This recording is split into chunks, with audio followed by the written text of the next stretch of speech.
நாம் ஏமாளியாகவே இருக்கின்றோம். நம்முடைய மெய்க்கல்வியும் மருத்துவமும் சேவை அடிப்படையில் உயிரை காக்கும் விதத்தில்தான் இருந்தது.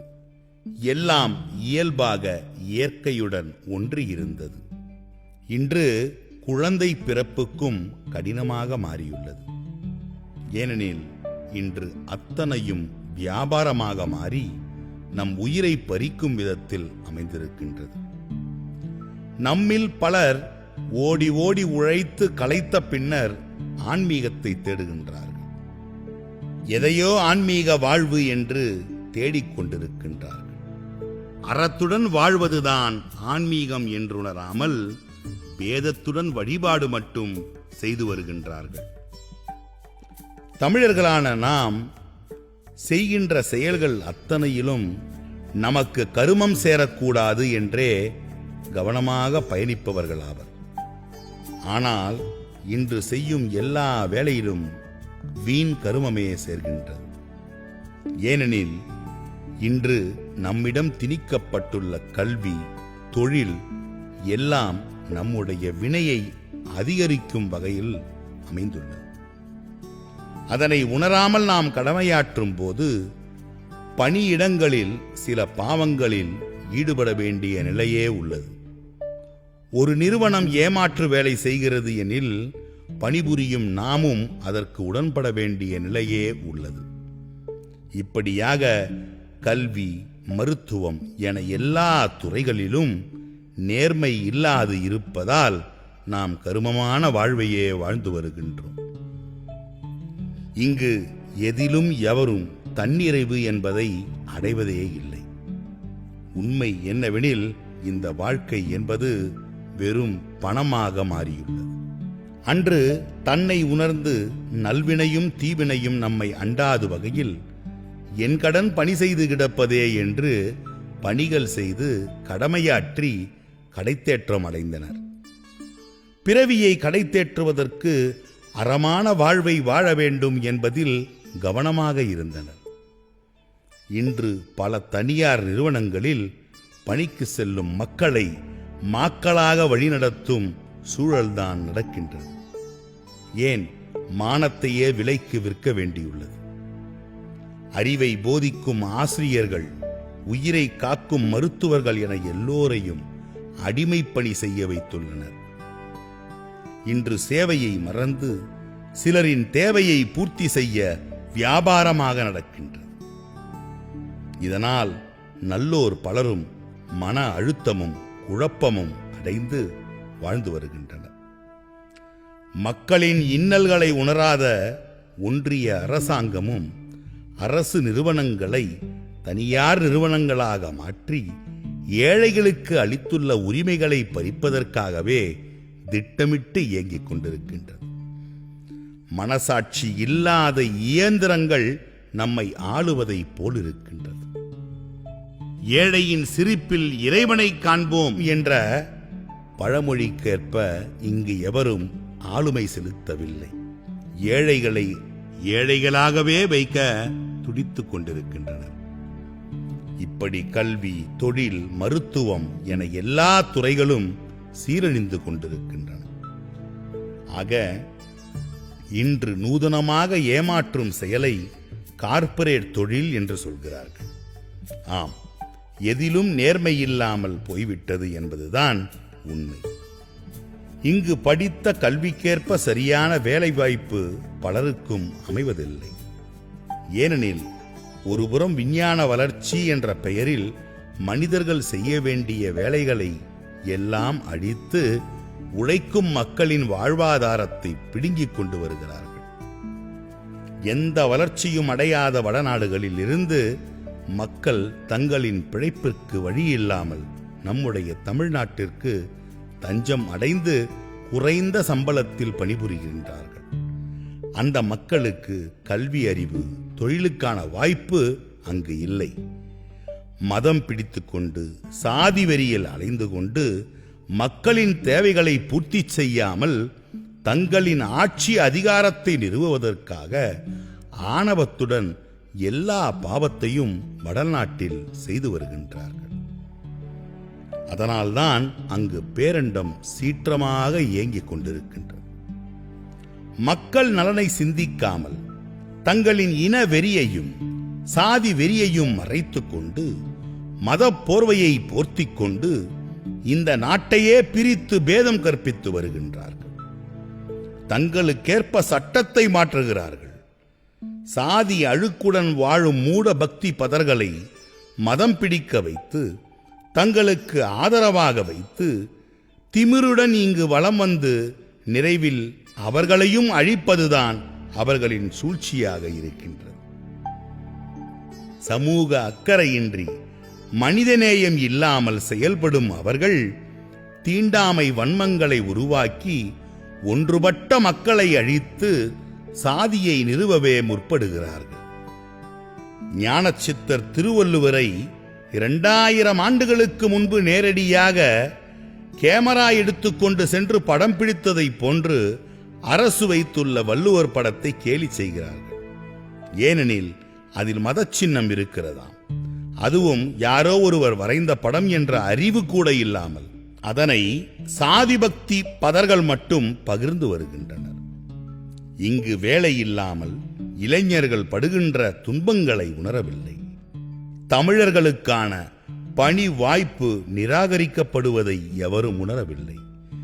இதையெல்லாம் சிந்திக்காமல் கடவுள் பெயரில் கடவுளுக்கு பிடிக்காத மதத்தை பிடித்துக் கொண்டு அலைகின்றார்கள். சாதி வெறியை தூண்டி மதவெறியால் நாட்டில் பிரச்சனையை எழுப்பி ஊரையே அழித்து பொது சிவில் சட்டத்தை கொண்டு வந்து ஏழை எளியோரின் வாழ்வை அழிக்க முற்படுகிறார்கள். பணக்காரனை இன்னும் பெரிய பணக்காரனாக மாற்றவும் உலகிலேயே பெரிய கோடீஸ்வரனாக மாற்றவும் பயணித்து வருகின்றார்கள். சாதி மத பேதம் இருக்கும் வரையில் இந்த நாடு வளர்ச்சி அடையவே அடையாது என்பதுதான் உண்மை. இது பிற நாட்டுக்கு அடிமையாகவே இருக்கும் என்பதை எவரும் உணர்வதில்லை. உண்மை என்ன தெரியுமா? தமிழ் என்பது வெறும் மொழி மட்டுமல்ல, ஆதி மனிதன் கண்டறிந்த தெய்வம்தான் தமிழ். அத்தகு தமிழை இங்கு யார் அவமதிக்கின்றார்கள் என்பது நமக்கு நன்றாகவே தெரியும். சிங்கப்பூர், மலேசியா போன்ற நாடுகளில் நம்முடைய தமிழ் ஆட்சி மொழியாக இருக்கின்றது. ஜப்பான், பிரான்ஸ் போன்ற நாடுகளில் பயிர்ப்பு மொழியாக உள்ளது. தமிழ்நாட்டு நாகரிகத்தை, உணவு முறையை பல நாடுகள் இன்று பின்பற்றுகின்றன. இந்தியாவில் அப்படியா இருக்கின்றது?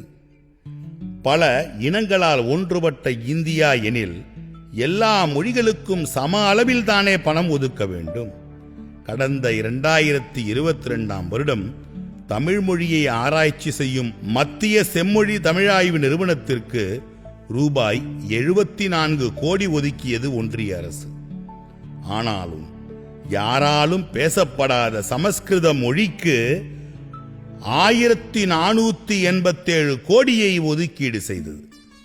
இந்த நிலையில் இந்திய நாட்டின் முதன்மை அமைச்சர் தமிழ் மொழியை பற்றி, வள்ளுவரை பற்றி பேசுவது என்பது கேள்விக்கும் கேலிக்கும் உரியதாகும். இப்படி நாம் பல வகையில் ஏமாற்றப்பட்டு கொண்டேதான் இருக்கின்றோம். மெய்ஞானத்தால் எல்லாம் உணர்ந்தறிந்து உலகுக்கு ஞானத்தை பறைந்த தமிழ் பரம்பரையை, நம்முடைய ஆதி குடிகளின் பெயரையே அழித்து அவர்களின் வரலாற்றையே மாற்றிய இவர்களை நாம் இன்றும் உணராமல் அவர்கள் திணித்த மூட பக்தியில் ஏமாற்றம் அடைந்து கொண்டிருக்கின்றோம் என்பதே உண்மை. அதாவது உலகறிந்த செய்தி என்னவெனில், ராவணன் என்பவர் மிகப்பெரிய சித்த புருஷர் ஆவார். ராவணனின் சித்த மருத்துவ குறிப்புகள் இன்றும் தமிழ்நாட்டில் மருத்துவமாக பின்பற்றப்படுகிறது. அத்தகு அருளாளரான ராவணன் அருள்திரு சித்தர் புலத்தியரின் பேரனும் ஆவார். அத்தகு உயர்ந்த பாரம்பரிய மிக்க குலத்தை சார்ந்த ஞான பரம்பரையை மறைத்து முத்தமிழில் சிறந்து விளங்கிய சாதனையாளர்களை வஞ்சகத்துடன் தவறாக சித்தரித்து ஞான அறிவில்லாமல் தமிழ் சரித்திர நிகழ்வுகளை திருடியதை மறைத்து திருடன் ஒருவன் புராண கதை எழுதியதாக சொல்லி நம்மிடம் தவறான இதிகாசத்தை கொடுத்து நம்ப வைத்து இங்குள்ள அறிவற்ற சாதி வெறி கொண்ட பக்தி பேதைகளை அழைத்து மதம் சார்ந்து விழா எடுக்கின்றார்கள். நம் மரபை கெடுத்த இந்த பாவியர்களை அழித்ததை நாம் உணராமல் இன்று விழா எடுக்கின்றோம் என்றால் நாம் ஏமாளிகள் தானே. தமிழர்கள் இனியும் ஏமாளிகளாக இருக்கலாகுமா? உயர்ந்த குலத்தின் பெருமைகளை மறைத்து வரலாற்றை திரிபுகள் செய்து உச்சகட்ட அநீதிகள் செய்த சூழ்ச்சி மனிதர்களை நாம் ஆதரிப்பது என்பது பெருந்துரோகமாகும். இப்படி அந்த காலத்திலிருந்து சூழ்ச்சிகள் செய்து மானமிழந்த வாழ்வை வாழ்ந்து பிழைப்பு நடத்தி வருகின்றார்கள். கடவுளுக்கு பறையன் இடையன் என்று சாதி பெயரை வைத்து அந்த கடவுளே எங்களை விட தாழ்ந்தவன் என்று புராணம் எழுதி மறைமுகமாக தங்களை கடவுளை விட உயர்ந்த சாதி என்று சொல்லும் இவர்கள் கொடூரமான மிருக குணம் கொண்டவர்கள் ஆவர். இந்த பாவியர்களுக்கு நாம் நல்லதை செய்தாலும் நம்மை சரியான நேரத்தில் வீழ்த்தி விடுவார்கள். அன்று தமிழர்களுக்கு எதிரான துரோகங்கள் நடக்கும் போது அதனை எதிர்த்த சித்தர்களான ஆசிவக பெரியோர்களான ஆதி குடிகளையும் அதிலிருந்து வந்த பௌத்தர்களையும் சமணர்களையும் இந்த பாவியர்கள் கடுவேற்றி கொன்றனர். இப்படித்தான் தமிழனின் அறிவு இனம் அழிக்கப்பட்டது. இது சத்தியம். நம்மில் சிலர் கொண்ட மூட பக்தியால் நமக்கு மூதாதையராக விளங்கிய ஞான குடிகளுக்கு ஆதரவாக நில்லாமல் தாயையே விற்றவர்கள் போன்று துரோகிகளாக நம்மில் சிலர் நின்று கொண்டிருக்கின்றார்கள். இதனை இன்றும் உணராமல் சில அற்பர்கள் அற்ப பணத்தை பெற்றுக்கொண்டு சாதி வெறியில் மதவெறியில் சாக்கடையாக அலைகின்றார்கள். இவர்கள் என்றுதான் மனித நேயமுள்ள பூக்கடைகளாக மாறப்போகின்றார்கள். ஆக ஆதி தமிழனுக்கு தமிழனே முதல் துரோகி என்பதை நாம் இங்கு புரிந்து கொள்ள வேண்டும். இதை உணராத வரையில் இந்த உலகம் அழிவை நோக்கித்தான் செல்லும். ஆதி தமிழன் என்று இந்த நாட்டில் மதிக்கப்படுகின்றானோ அன்று இந்த பேரண்டம் எல்லோரையும் வாழ்த்தும். இந்த உலகமே தமிழனை மட்டும் கழுகு பார்வை பார்த்து கொண்டு நம்மை அடக்கியாளவே முயல்கிறார்கள் எனில் நம்மிடம் அத்தனை திறமை இருக்கின்றது என்பதுதான் பொருள். இன்றும் உலகமெங்கும் தமிழன்தான் முன்னணி நிறுவனங்களில் முதன்மை பொறுப்பு வகிக்கின்றான். ஆக முதலில் எதையும் பின்பற்றுவதற்கும் முன்பு நம்முடைய மண்ணின் வரலாற்று நூல்களை கற்று நாம் நம்முடைய பெருமையை அறிந்து கொள்ள வேண்டும்.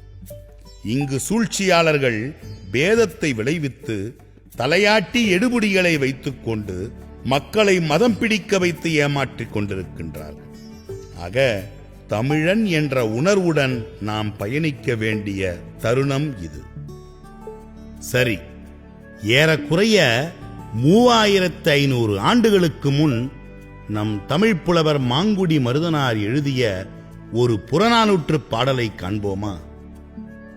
அடலருந்துப்பின் குருந்தே முல்லை என்று இந்நான்கல்லது பூவும் இல்லை, கருங்கால் வரகே இருங்கதிர் தினையே சிறுகொடி கொள்ளே பொறியிலர் அவரையொடு இந்நான்கல்லது உணவும் இல்லை, துடியன் பாணன் பறையன் கடம்பன் என்று இந்நான்கல்லது குடியும் இல்லை, ஒன்னா தெய்வர் முன்னின்று விளங்கி ஒளிரி ஏந்தி மறுப்பின் களிறு எறிந்து வீழ்ந்தன, கல்லே பரவின் அல்லது நெல்வுகுத்து பரவும் கடவுளும் இலவே.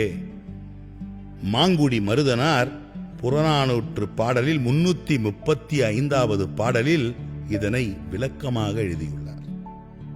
மேற்காணும் புறநானூற்று பாடலில் 4 குடிகள் மட்டுமே சொல்லப்படுகின்றன. இந்த மரபில் வந்தவர்கள்தான் தமிழர்கள். ஆக இப்போது பிரித்து வைத்துள்ள சாதி மதம் பெயர் ஏதாவது அதில் இருக்கின்றதா? இல்லை. அப்படியெனில் இந்த சாதி எங்கிருந்து வந்தது? சாதி பெருமை எப்படி பேச முடியும்? எதையும் சாதிக்க தெரியாதவன் தான் தன் சாதி பெருமை பேசி அதில் வாழ்வான். நல்ல மனிதன் வரலாற்றை உணர்ந்து வேதமின்றி வாழ்வான். அப்படி வாழ்பவன்தான் கடவுளே தவிர கல்லால் உருவான சிலை கடவுள் அல்ல. மேலும் திருவாசகம் பாடலில் ஒரு பாடலை காண்போம். விந்துநாதத்தை உணர்ந்தவன் யாரென்று தெளிவாக கூறுகிறது. பாருங்கள் இப்பாடல். வேதமொழியர் வெண் நீற்றர் செம்மேனியர் நாதப்பறையினர் அன்னே எனும். நாதப்பறையினார் நான்முகன் மாலுக்கும் நாதரின் நாதனார் அன்னே எனும். இது திருவாசகம் பாடல். இந்த பாடலுக்கு மேல் வேறு விளக்கம் வேண்டியதில்லை. ஆதலால்தான் எல்லா மகான்களும் சித்தர்களும் சமத்துவத்தை போதித்தார்கள். ஞான மரபை அடித்தால் இந்த நாடு அழிவதை தடுக்க இயலாது என்றனர். அன்று தென்னகம் முழுவதும் திரவியம் உள்ள இடமாக இருந்தது. அதனால் தமிழ் மண் திராவிடம் என்று போற்றப்பட்டது. பாணன், பறையன், துடியன், கடம்பன் என்ற 4 குடிகள் கொண்ட தனி நாடாகவே விளங்கியது. சுதந்திரம் பெற்ற பின்பே சூதாக நம்மிடம் பிணைந்திருந்த ஆந்திரமும் கேரளமும் கர்நாடகமும் தமிழ்நாட்டிலிருந்து பிரிக்கப்பட்டது. ஏனெனில் இந்த உலகையே ஒரு காலத்தில் ஆட்டுவிக்கும் மெய்ஞான சக்தி இந்த ஆதி குடிகளுக்கு மட்டுமே இருக்கின்றது என்பதனை அறிந்து கொண்ட சூழ்ச்சியாளர்கள் மீண்டும் இந்த ஞான இனம் உருவெடுத்து விட்டால் தங்களின் பேரறிவால் இந்த உலகின் வல்லரசு ஆகிவிடுவார்கள் என்பதை அவர்கள் அறிந்துதான் திட்டமிட்டு அடிமைப்படுத்தி தாழ்மைப்படுத்தி அடையாளப்படுத்தி கொண்டிருக்கின்றனர். மேலும் அந்த 4 குலமும் இன்று உலகம் முழுவதும் விரிந்துள்ளது. பாணன் என்ற குலத்தை கூண்டோடு திட்டமிட்டு அழித்தனர். அதுதான் யாழ்ப்பாணம். அதற்கடுத்து ஞானம் பறைந்த ஓர் குலம் பறையன் குலம். அந்த தெய்வீக குலத்தை தாழ்ந்த சாதியாக மாற்றி அறிவித்தனர். அது சித்த மரபின் வழிவந்த வசிஷ்டர், வியாசர், திருவள்ளுவர், ஔவையார் என சித்தர்கள் பலரும் இக்குலத்தை சார்ந்து வந்தவர்கள். ஞானவெட்டியான் நூலில் ஐயன் வள்ளுவன் இந்த 4 குலத்தின் செயல்களையும் மெய்ஞானத்தையும் சித்த பேரறிவையும் தெளிவாக விவரித்திருப்பார். இந்த குடியில் இருந்து பிறந்ததுதான் ஆசிவகம். அதற்கு யானை சின்னம் பயன்படுத்தப்பட்டது. அன்று அந்த ஆசிவக குடியில் வந்த நாம் தான் தமிழர்கள். அத்தகைய தமிழர்களை பிரித்துத்தான் சாதியாக மாற்றினார்கள். அந்த ஆணவ ஆதிக்க அற்பர்கள் நிரந்தரமாக தமிழினத்தை அடிமைப்படுத்துவதற்காக அவர்களை பிரித்தாள்வதற்கு வேவு பார்த்து வேலை செய்த பாவியர்களுக்கு அரசு ராஜாங்க வேலையும் ஆலயமும் வழங்கப்பட்டது. கல்வி அவர்களுக்கு மட்டும் என்று எழுதாத சட்டமாக இருந்தது. அவர்கள் எல்லோரையும் விட உயர்ந்தவன் என்று அறிவித்தது அந்த அந்நிய ஆதிக்க சூழ்ச்சி கூட்டம். அதற்கடுத்து பல் இழித்துக் கொண்டு எதிர்க்க துணிவில்லாமல் நின்றவர்களை அடுத்து உயர்ந்தவன் என்று அறிவித்து அவர்களுக்கு நிலபுலன்கள் சொத்துக்கள் அளிக்கப்பட்டது. எதிர்த்து நின்றவர்களை பிற்படுத்தவன் என்றும் மிகவும் பிற்படுத்தவன் என்றும் அறிவித்து எதிர்த்து துணிந்து உயிரை தியாகம் செய்தவர்களை தாழ்ந்தவன் என்றும் அறிவித்தனர்.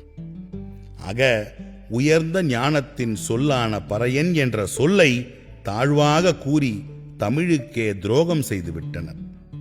இன்று உலக மறையாக போற்றப்படும் திருக்குறளை வழி வழியாக பாதுகாத்து வந்தவர்தான் அருட்திரு கந்தப்பர் பறையர் என்பவராவார். அவர்தான் தமிழ் மீது ஆர்வம் கொண்டிருந்த எல்லீஸ் துரை தமிழ் நூல்களை அச்சிடும் போது தாம் போற்றி பாதுகாத்து வந்த தங்களின் குலச் சொத்தான திருக்குறளின் ஓலைச்சுவடிகளை அவரிடம் கொடுத்து இந்த உலகிற்கு அச்சேற்றி வெளியிடுமாறு கேட்டுக்கொண்டார். அன்று குறளினை வைத்து குறளி வித்தை, சோதிடம், மெய்யியல், வானியல், மெய்ஞானம் என முக்காலத்தையும் உணர்ந்து பறைந்ததால் அக்குடி பறையர் என்று போற்றப்பட்டது.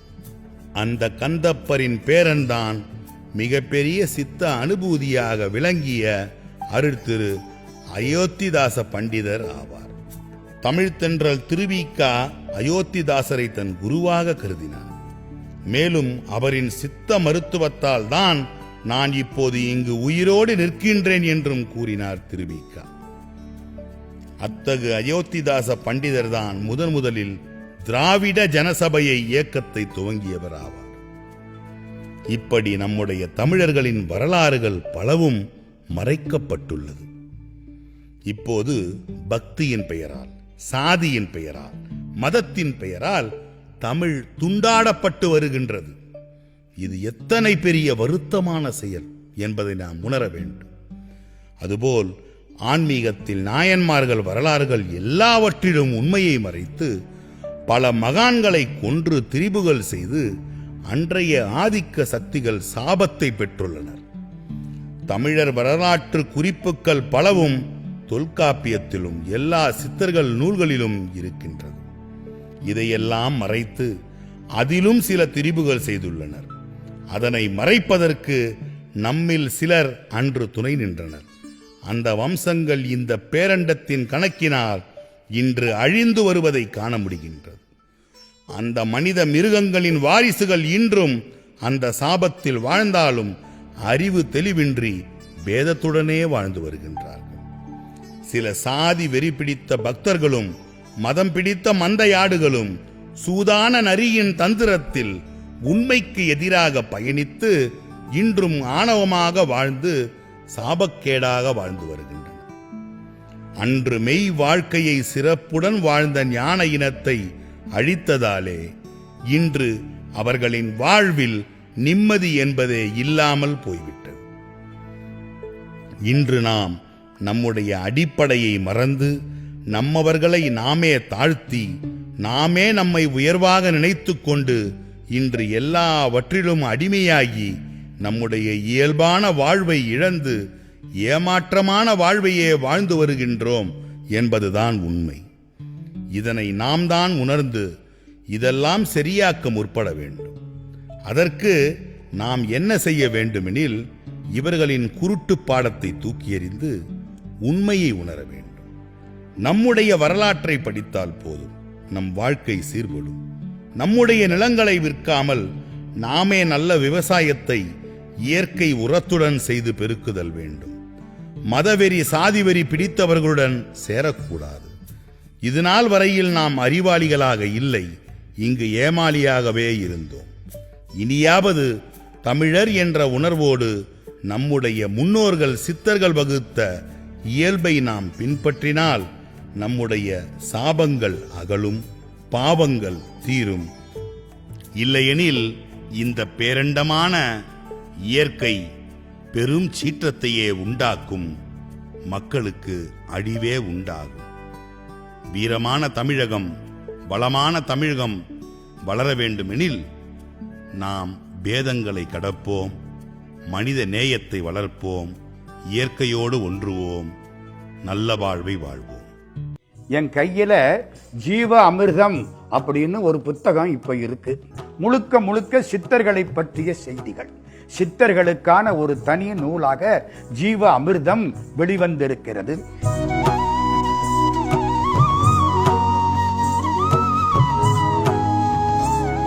சென்னையிலே உள்ளவர் திருமுருகன் அவர்கள் இதை மிக சிறப்பாக ஆசிரியராக இருந்து நடத்தி கொண்டிருக்கிறார்கள். இவர்கள் திருக்குறளுக்கு குறள் அமிர்தம் என்ற பெயரில் ஒரு புது விளக்கத்தையும் தந்திருக்கிறார்கள். ஜீவ அமிர்தத்தை வாங்கி படியுங்கள், சித்தர்களை பற்றி தெரிந்து கொள்ளுங்கள். சித்தர்கள் நம்ம வீட்டுக்கே வந்து நம்மை வாழ்விப்பார்கள். சந்தா தொடர்புக்கு 91 76 56 47 23.